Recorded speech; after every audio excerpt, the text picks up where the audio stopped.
Bonsoir, nous sommes le mercredi 14 octobre. Merci de nous retrouver pour cette nouvelle édition du 7-8, le journal. On commence tout de suite avec les titres de votre actualité locale. Hier, mardi, les élus de la majorité de Saint-Quentin en Yvelines dévoilaient les résultats de plusieurs audits internes et les accusations contre l'ancienne équipe dirigeante de gauche étaient lourdes. Aujourd'hui, ils répondent en dénonçant la manière mais aussi le fond de certains dossiers. Les maires des Yvelines se réunissaient aujourd'hui à Port-Marly, comme chaque année au programme de cette université, la diminution des dotations de l'État et les inquiétudes que cela engendre. Journée nationale du refus de la misère, ce samedi 17 octobre, ATD Carmonde organise un rassemblement public à Plaisir. À cette occasion, les détails avec Alain Havet, responsable local de l'association dans les Yvelines, invité de cette édition.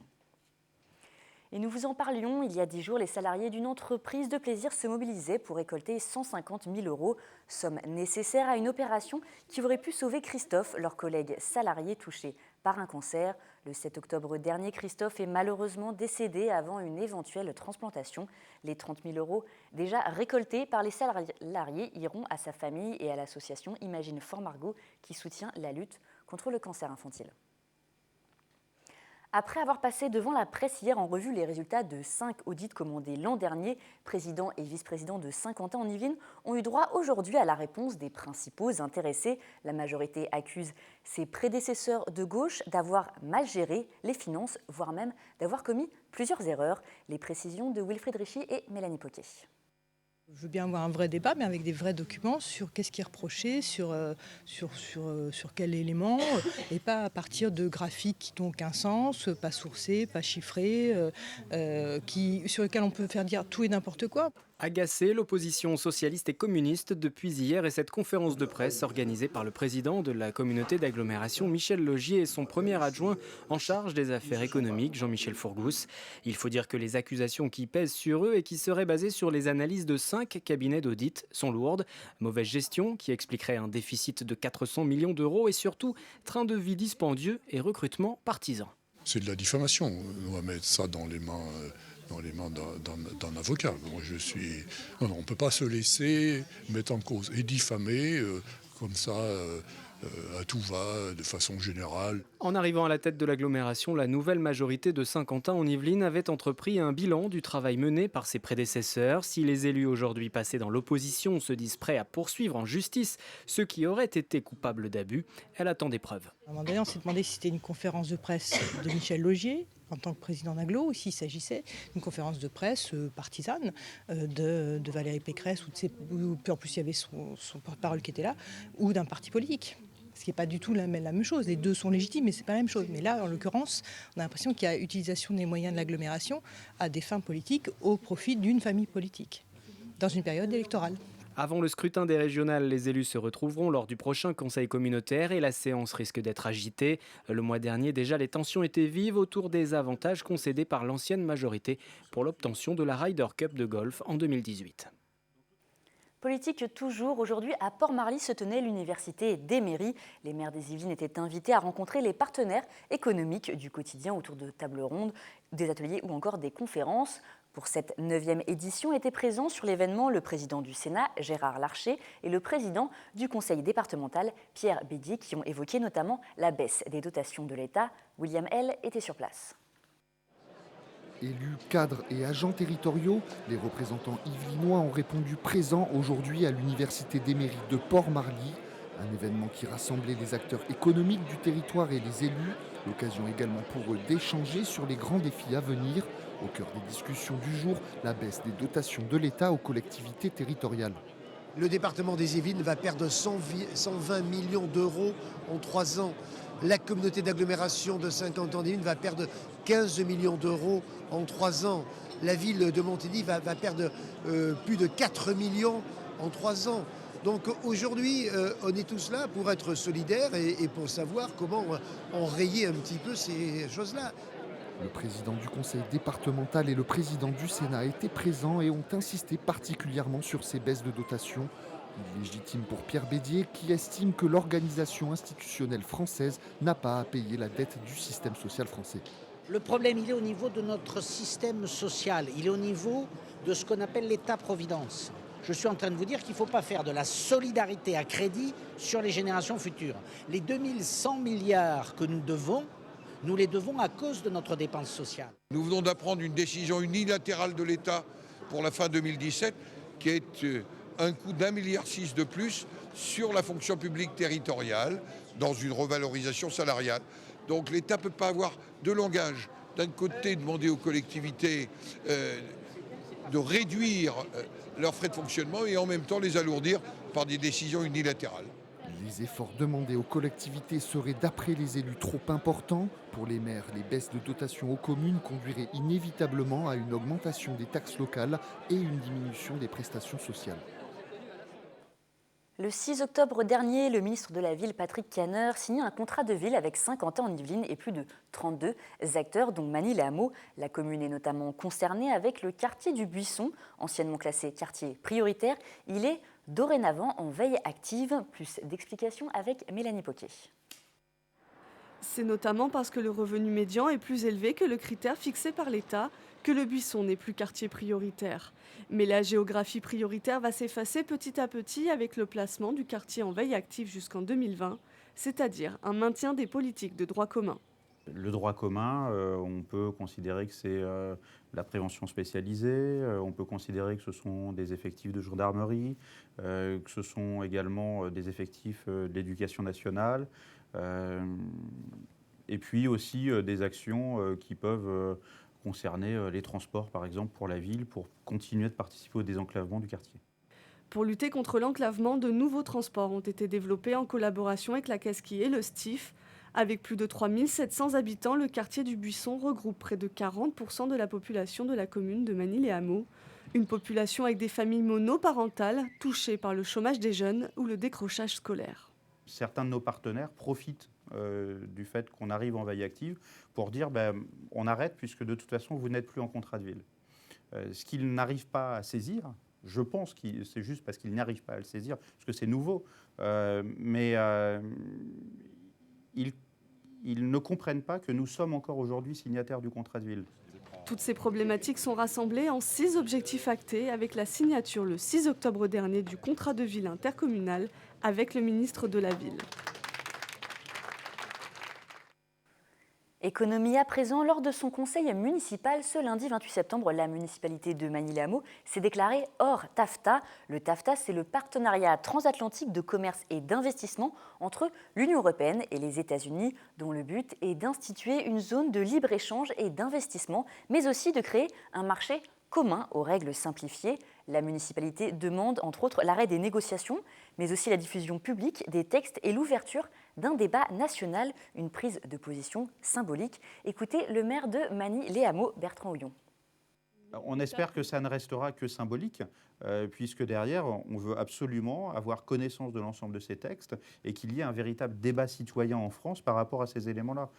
Il est hors de question pour nous, en tant qu'élus, parce qu'on a été élus par la population, il est hors de question que des accords ou des négociations secrètes entre grands commerçants mettent à néant tous les services publics qui permettent chez nous d'avoir un minimum d'équité aussi entre les habitants. Et nous passons maintenant à notre entretien. Nous accueillons Alain Havet, responsable local de l'association ATD Quart-Monde, pour nous parler de la journée mondiale du refus de la misère. Bonsoir à vous. Bonsoir. Et merci d'avoir accepté notre invitation. Donc, cette journée a lieu le 17 octobre. Elle est née de l'initiative du père Joseph Wresinski et de celle de plusieurs milliers de personnes qui se sont rassemblées sur le parvis des droits de l'homme à Paris en 1987. Et cette journée est officiellement reconnue par les Nations Unies depuis 1992. Alors, vous vous investissez beaucoup par rapport à cette journée avec l'association ATD Quart-Monde et vous organisez un événement à plaisir. Oui, absolument. Nous avons organisé cette année un événement qui consiste à montrer que dans le quartier du Valibou, il y a beaucoup de gens qui sont acteurs de la lutte contre la misère. Et pour nous, ça passe par une démonstration d'ordre culturel. Alors, on va avoir une première partie où les personnes vont être dans un spectacle de musique qui est fait à la fois par les enfants du Conservatoire de musique de plaisir et par des jeunes du Valibou qui font du djembé dans une association. Et en 4 pôles, ils vont présenter les 2 groupes de la musique ensemble. Et c'est bien l'idée, c'est de montrer qu'on est ensemble pour avancer dans la culture, donc lutter contre la misère. Et puis tout ça, cette déambulation nous amènera dans l'école Brossolette, qui est un lieu où se passeront des contes dans le milieu de l'après-midi, avec plusieurs conteurs de différentes associations qui nous ont rejoints pour l'occasion, ou de la mairie pour certains. Et ces contes parleront du vivre ensemble dans les quartiers, pour montrer là encore que les choses peuvent se faire autrement que ce qu'on a l'habitude de dire, avec un quartier qui est souvent un peu décrié à plaisir. Alors justement, l'événement commence à 14h30. Pourquoi avoir décidé justement, c'est un événement très festif pour la journée mondiale du refus de la misère. Tout le monde est invité à se joindre à vous. Oui, voilà, c'est un événement festif parce que la journée de refus de la misère n'est pas une journée triste. On veut là, cette année, vraiment montrer qu'on agit là où on vit. C'est le slogan de la journée. Et donc, on agit avec tous ceux qui sont là. Et donc, on agit là cette année avec les associations regroupées dans le conseil de quartier du Valibou, qui est une association qui fédère les associations qui sont sur le terrain. Et nous, à ATD Quart Monde, ça fait une dizaine d'années qu'on est présent avec une bibliothèque de rue. Alors, une bibliothèque de rue, c'est une fois par semaine, pendant 1 heure, l'occasion de lire ensemble avec les enfants des livres pour enfants et d'être visible depuis les fenêtres des parents, de façon à ce que les parents soient rassurés et que notre présence puisse être vraiment tout à fait transparente. Alors je le précise parce qu'on le voit en image, ATD Quart Monde, c'est une association nationale, internationale. Et du coup, vous y a à Plaisir ou dans les Yvelines, vous avez des actions, mais il y a aussi des actions partout dans le monde. Et c'est vraiment une journée mondiale, il y a des actions qui vont se dérouler partout dans le monde. Oui. C'est aussi le but de faire une journée comme ça, c'est une prise de conscience pour les citoyens? Oui, tout à fait. Je crois qu'il y a deux choses qui sont importantes dans cette journée. La première, c'est ce qu'on a dit, montrer qu'on agit ensemble. Et la deuxième, c'est de montrer aux citoyens que finalement, il faut faire confiance aux personnes qui vivent dans la très grande pauvreté ou dans la précarité, parce que ce sont elles les premières en fait qui sont à mettre des choses en route, ne serait-ce que des petites choses. Au début, c'est d'aider son voisin. On voit des photos là qui montrent qu'on est sur du vivre ensemble vraiment au quotidien. Et c'est vraiment ça la première des choses que font les gens. Puis après, petit à petit, ils viennent à se dire, mais on peut nous aussi apporter des choses pour transformer notre monde. Et c'est comme ça qu'on en arrive à permettre à des gens de donner leur avis sur des lois. Et ATD Quart Monde a beaucoup donné son avis sur la loi concernant le RMI. Oui, justement, RSA. Vous expliquez que vous agissez vraiment sur des problèmes de fond pour faire bouger les choses en société, notamment vous êtes à l'origine de la transformation de RMI en RSA. Non, c'était du départ au RMI, il a été transformé en RSA après, mais c'est également la CMU, qui est quand même très très importante aujourd'hui, qui permet à des gens de mieux se soigner. C'est aussi le DALO, le droit au logement opposable, même si, notamment dans un secteur comme ici, où il y a une grosse pression sur le logement, ça marche que moyen, mais c'est quand même des choses importantes qu'on met en œuvre. Et puis, il y a des choses qui deviennent fonctionnelles tout de suite, si j'ose dire, puis d'autres qui prennent plus de temps. Actuellement, on est dans des débats parlementaires qu'on souhaite voir reprendre du côté de l'Assemblée nationale sur la discrimination. C'est-à-dire dire que la discrimination, c'est vraiment un facteur qui empêche les très pauvres, la discrimination sociale, c'est vraiment un facteur qui empêche les très pauvres d'accéder à leurs droits. ATD est vraiment une association qui souhaite que tout le monde puisse avoir son droit et sa dignité, d'où le symbole « Agir tous pour la dignité ». C'est difficile aujourd'hui de mobiliser un peu les consciences, de pousser les gens à agir, à se mobiliser pour une telle cause ? Je ne sais pas si c'est si difficile que ça. Je pense qu'il y a quand même beaucoup de gens qui sont réceptifs. On voit bien, il y a même malgré le chômage qui est important aujourd'hui, qui plutôt d'habitude amenait les gens à se dire les gens qui sont très pauvres, c'est pas complètement de leur faute, entre guillemets. Là, on voit bien que c'est pas si clair en ce moment. Mais il y a quand même beaucoup de gens qui ont envie de faire quelque chose parce que ça les révolte un petit peu de voir cette grande pauvreté qui est présente autour d'eux. Et je pense qu'il y a vraiment beaucoup de gens qui voudraient, mais après, il faut trouver les formes. Et il y en a beaucoup, et c'est l'objectif de cette journée, de montrer qu'il y a plein de formes d'action pour justement permettre d'avancer et de proposer des choses nouvelles qui aident à lutter contre la pauvreté collectivement. Et justement, dans le cadre de cet événement festif, c'est aussi un moyen pour vous de lutter contre les clichés par exemple, qui sont posées sur les gens qui sont dans la pauvreté? Oui, tout à fait. Par exemple, je disais là sur la discrimination, on appelle les gens cassos. Alors, ils l'entendent partout et c'est vrai que ça n'aide pas à se prendre en main parce qu'on a tout un poids qui traîne sur soi. Mais je crois qu'il y a également beaucoup de clichés. Les gens pensent que les personnes très pauvres ne contribuent pas à l'effort national par l'impôt. Si on pose la question à des gens, est-ce que les très pauvres payent des impôts, ils vont vous répondre non. Or, c'est faux, puisque quand même le plus gros impôt qui rentre dans les caisses de l'État, c'est la TVA, et je veux dire que tout le monde consomme. Donc, en fait, tout le monde participe à la construction de la société, mais il y a certains à qui on va dire qu'ils peuvent donner leur avis, et d'autres, ils ne pourront pas donner leur avis. Alors que moi, je pense sincèrement que si les droits sont respectés pour le plus petit, ils seront respectés pour tout le monde. À plaisir, donc vous faites beaucoup d'actions culturelles. Est-ce que vous pouvez nous rappeler quelques-unes des actions que vous mettez en place toute l'année? Parce il y a cette journée du 7 octobre, mais c'est un moyen de mettre en lumière sur une journée l'action que vous faites tout au long de l'année. Tout à fait. Donc, j'ai parlé des bibliothèques de rue, il y en a une à Plaisir, il y en a une également à Trappes. Mais il y a également beaucoup d'actions. Je pense à des actions qui sont faites dans le groupe des Yvelines. C'est des actions, par exemple, de sortie dans des musées, de sortie dans des concerts, des choses comme ça, par petits groupes. Et on prépare ensemble. Et du coup, les personnes peuvent accéder à des choses qu'elles ne peuvent pas faire autrement. Et tout ça, ça se fait en partenariat avec des associations qui ont cette bonne idée de vouloir l'accès de la culture aux personnes très, très démunies. Donc c'est vraiment important pour nous parce que je pense que c'est par la culture que les gens peuvent rentrer en relation avec les autres. Alors même cette journée du 17 octobre, vous la faites en partenariat avec d'autres associations? Ah oui, là il y a beaucoup d'associations qui sont avec nous, puis d'autres qu'on n'a pas forcément eu le temps d'intégrer, on le regrette bien. Mais là c'est toutes les associations qui sont présentes au conseil de quartier, c'est beaucoup d'associations qui sont dans le Valibou, donc ça peut être des associations en lien avec des villages d'origine de migrants, ça peut être des associations comme Plaisir Vestiaire, Plaisir Solidarité, les Restos du Cœur sont présents à travers l'apprentissage de la langue pour des femmes. Il y a vraiment beaucoup d'associations qui sont concernées et il y a les services municipaux. Je parlais du conservatoire tout à l'heure. Il y a également la réussite éducative qui nous a donné un sacré coup de main. Enfin, il y a beaucoup de gens qui se sont fédérés. Je dirais que la journée, elle a presque dépassé un petit peu ce qu'on pouvait imaginer et c'est peut-être le côté positif, c'est qu'il y a beaucoup de gens qui ont eu envie de nous rejoindre. Je crois que ça répondait un peu à une des questions que vous me posiez tout à l'heure. Je crois qu'il y a vraiment beaucoup de gens qui veulent faire quelque chose pour lutter contre la misère.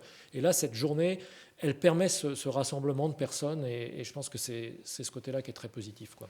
Alors Alain Havet, si on n'est pas à Plaisir justement ce samedi, il y a d'autres événements, initiatives dans les Yvelines? Oui, dans les Yvelines, il y a d'autres initiatives. Il y en a à la Selle Saint-Cloud. Alors la Selle Saint-Cloud, c'est une expo qui est faite à la MJC, qui dure depuis déjà quelques temps et puis qui va durer jusqu'à samedi sur les enfants du monde. C'est un volontaire d'ATD qui a pris des très belles photos. Et je pense que ça, c'est vraiment quelque chose à voir dans la dignité. Je crois que c'est quelque chose d'important.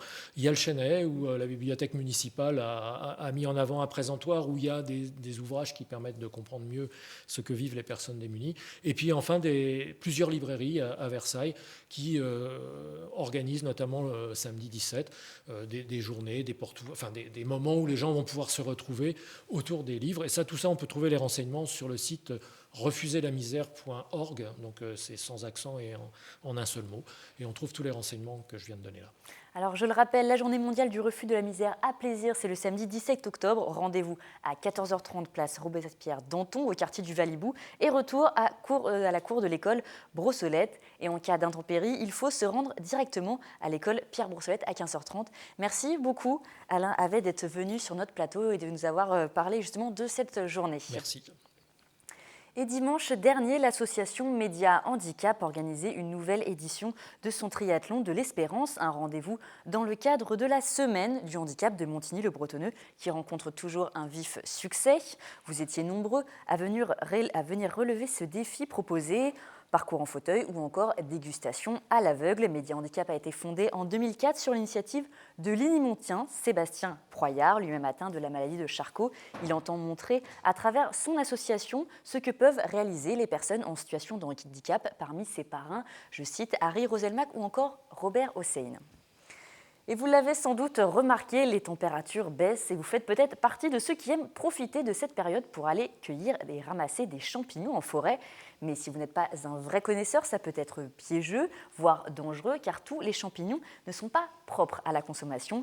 Mélanie Poquet est allée récolter quelques conseils pour nous. Bonsoir Mélanie. Bonsoir Florane. Alors la meilleure période, vous l'avez dit, c'est quand les pluies commencent jusqu'à ce que le gel arrive, donc en général de septembre à novembre, avec 2000 espèces en région Île-de-France. Il y a de quoi faire, c'est pas toujours facile d'identifier les champignons. Jérôme Maffer est membre de l'ANI, l'association des naturalistes des Yvelines. Il faut apprendre. Et pour apprendre, on peut apprendre tout seul, c'est plus long, ou on peut apprendre avec des gens qui savent et qui expliquent. C'est pour ça d'ailleurs qu'on organise ces sorties pour expliquer aux gens comment faire. Mais il n'y a aucune recette générale et facile qui permette de séparer un bon champignon d'un mauvais champignon. Alors si on décide de se lancer seul dans la cueillette, comment peut-on savoir si avec notre récolte on peut se faire par exemple une omelette ? Alors, en cas de doute, il faut toujours se renseigner auprès d'une personne compétente. Il peut s'agir d'un pharmacien, certains sont spécialistes. Lors de leurs premières années d'études, en général, ils étudient, ils apprennent à reconnaître les champignons. L'enseignement a quand même tendance à se réduire. Il ne faut donc pas hésiter à en chercher un vraiment spécialisé. Il y a aussi les associations telles que l'ANI. Elles-mêmes comptent dans ses rangs des pharmaciens passionnés. Vous pouvez les consulter. Alors, il y a une autre chose qu'il faut voir en ramassant les champignons, c'est pas les ramasser dans des endroits pollués. Donc il y a des champignons des prés, mais si les prés sont traités, ce qui arrive, c'est pas un bon endroit. Le long des routes, c'est pas très bon parce que pendant des dizaines d'années, il y a eu de l'essence au plomb et que les bords de route sont pleins de plomb et que les champignons ont tendance à ramasser le plomb. Donc on peut avoir des champignons bien chargés en plomb au bord des routes. Alors je vous demandais à Mélanie, est-ce qu'il y a des lieux à privilégier sur notre territoire, peut-être des petits jardins secrets où on peut trouver les meilleurs champignons ? Alors peut-être pas des jardins secrets, mais les lieux, bien sûr, sont multiples dans les Yvelines. Il y a les bois autour de Versailles, la forêt de Rambouillet ou encore la forêt de Saint-Germain. Et une fois que vous êtes sûr de ce que vous avez ramassé, il faut consommer votre récolte le soir même ou le lendemain. Par contre, les champignons s'abîment très vite. Et pour les novices, est-ce que vous avez quelques exemples de champignons qui sont comestibles, sans danger ? Alors justement, Jérôme Maffer, que l'on a entendu, a été faire une récolte le matin même. Et dans sa collecte, il y avait des champignons comestibles comme le bolet à pied rouge, dont la chair bleuit très rapidement. Alors attention, d'autres champignons ont la chair bleuissante. Ce n'est pas un signe de comestibilité. On peut trouver aussi la langue de bœuf, qui est légèrement gélatineuse sur le dessus. Et c'est l'un des rares champignons que l'on peut consommer cru. Un petit dernier comestible, la coulmelle, dont le chapeau est, selon notre spécialiste Jérôme Maffer, très bon. Par contre, il ne faut pas manger le pied. C'est marrant parce que ceux-là, je pensais qu'ils n'étaient pas du tout comestibles. Et justement, là, on a vu ceux qu'on peut consommer et ceux qui sont toxiques alors. Bien sûr, il y a aussi des toxiques, c'est pour ça qu'on en parle. Dans nos forêts, on peut justement trouver le paxil enroulé. Il a longtemps été considéré comme comestible. Malheureusement, il y a eu des accidents mortels parce que c'est un champignon qui se consomme très cuit. Alors, pour des questions de sécurité, si vous le trouvez, il vaut mieux ne pas le cueillir. On trouve aussi l'amanite phalloïde, qui est sans doute le plus dangereux et très fréquent. Il faut savoir qu'entre le 29 juin et le 30 août 2015, l'Institut de veille sanitaire a répertorié 212 cas d'intoxication sur toute la France. Au moindre doute, je vous le répète, ne mangez pas votre récolte. Si des symptômes apparaissent, vous pouvez appeler des centres antipoison. Bon, on ne vous le souhaite pas. Mélanie, un dernier conseil ou encore une astuce pour bien réussir sa cueillette ? Bon, ça doit rester un plaisir, la cueillette de champignons. Il faut quand même s'armer de patience, parfois même se lever tôt. Les passionnés sont il y a une grande affluence de passionnés, pardon. Ils sont très matinaux. Voilà. Il ne faut pas, je vous le répète, hésiter à vous renseigner. Et un petit dernier conseil, avant de chausser vos chaussures de marche, privilégiez un panier plutôt qu'un sac pour éviter d'abîmer vos champignons. Merci beaucoup Mélanie, suivez bien ces conseils, attention à l'intoxication, il ne faut pas ramasser n'importe quoi. On parle maintenant musique. Mélanie, vous le saviez peut-être, ou peut-être vous êtes allée à son concert, mais Natacha Atlas a choisi hier soir les planches du théâtre de Saint-Quentin en Yvelines pour présenter les titres de son dernier album,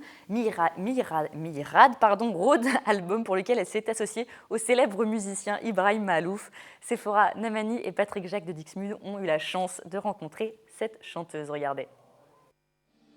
Natacha Atlas, célèbre chanteuse d'origine anglo-égyptienne, présentait aux spectateurs du théâtre de Saint-Quentin en Yvelines mardi soir les titres de son nouvel album Myriad Road, projet pour lequel elle s'est associée à Ibrahim Malouf.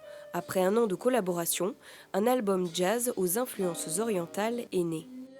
C'est un album qui est très influencé par le jazz On le présente ce soir. J'ai 3 chansons en arabe.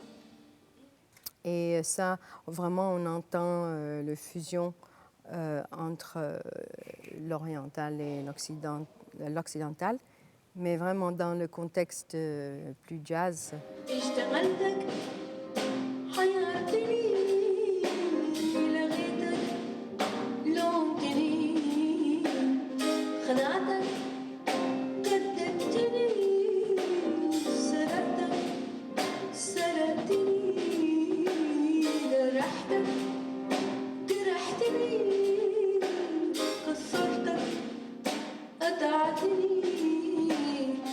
Connu pour ses reprises comme Mon ami la rose, qui lui ont valu une victoire de la musique en 1999, Natacha Atlas retrouve cette fois-ci son public en anglais avec de nouvelles créations, expression d'une intimité profonde, un retour sur scène avec émotion. J'ai le track, a bit of stress maybe. All is good vibes. En français, j'ai appris aujourd'hui qu'en fait, une expression très londonienne, wicked, c'est charmé, excited, cool, nerveux, tous les sentiments, tous au même temps. Avant d'engager une tournée internationale, dernière date en France, ce soir, mercredi 14 octobre, à Paris, dans le cadre du festival Mama, et son album Myriad Road sortira dans les bacs le 25 octobre prochain.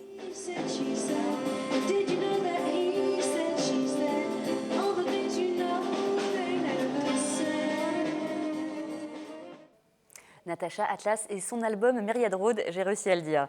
C'est la fin de cette émission. Je vous remercie de nous avoir suivis. Tout de suite, vous avez rendez-vous avec Sephora Namani pour une nouvelle édition de Kiosque, votre magazine culturel. Je vous retrouve demain à 18h pour une nouvelle édition du 7-8, le journal. Je vous souhaite une excellente soirée.